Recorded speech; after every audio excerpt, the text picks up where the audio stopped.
Most people who live here now don't have much to do with the maritime trades or with recreational boating. It's hard to imagine our city being able to function without the port and all the other activity related to it, including recreational boating. You know, it's not too far away that the St. Roch is under a roof. It was the first vessel to go through the Northwest Passage. It's one of the most crucial parts of our maritime heritage, a bit the worse for wear, but emblematic really of the kinds of connections that we have from Vancouver to the entire Canadian coast, all the way around to Jacksarga, Newfoundland and Labrador. And you know, in historic times you would have seen, and not that long ago, there will be again in the next few days, the salmon fleet leaving, international trade, cruise ships and so on. And it's for all those reasons that Mayor Robertson described the decision to unilaterally close the Kitsilano base without a word of consultation as a real slap in the face.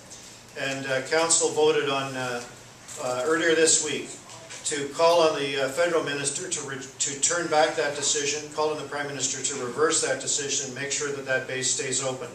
We've also...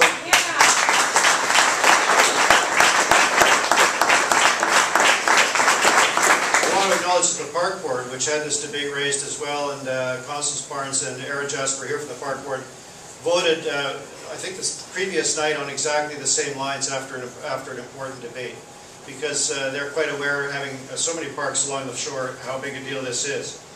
But our position is that base must not close. It's not acceptable to say to the people out here, the hundreds and hundreds of people who use it recreationally, the hundreds of seafarers who come here on freighters, all of the people using the port, including passengers on cruise ships, that the first line of defense will be, no matter how dedicated they are, volunteers who may take 30 minutes to get to their vessel from the point at which they're called. 30 minutes during which the federal government is saying to you, if you're in the water, just tread water, keep a head up, keep your spirits up, it could all be fine.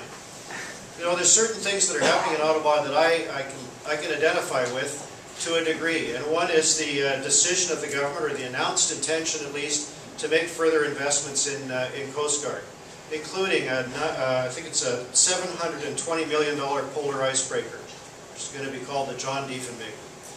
That huge investment, I think, could be appropriate to make sure we're able to access our northern waters as climate change takes effect, as more and more other mercantile and commercial interests try to access those waters.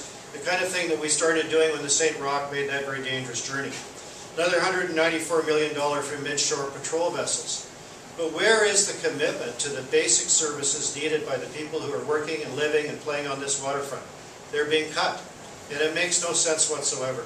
So what I'm hoping we hear tonight is some ideas for a long-term strategy for our coastal waters and for the Coast Guard and search and rescue, as Jack has set out, that integrates all of the needs and all of the requirements and actually seeks the advice of people like you who live and work on the water and expect to be taken care of and brought safely back to shore in the event that you run into some kind of mishap or weather or breakdown or whatever it may be.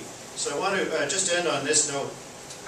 One of the main questions we've had since we raised this issue was two, actually. One was, what are you doing sticking your nose into Ottawa's business?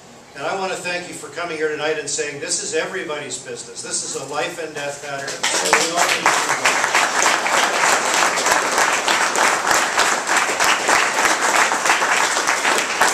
And the second question the reporters ask us is, you know, is it really going to work? Isn't it a done deal? The government's made its decision. They've told you that it's not going to be turned back. Why bother with this? Why send a motion? And your presence here tonight is very inspiring. In the terms of what we can do if we speak out together in a reasonable and direct way to the decision makers about the very bad decision they've made. You know, they made the same decision in 1992. Everybody stood up then and said, wrong. And finally they burned, that was right after the fire that had destroyed the base at that time. Now that base has been rebuilt. Now it's ready to there to provide service for as long as we need it. And in my view, that's for a long time to come. So thanks for coming, and I look forward to the rest of the discussion.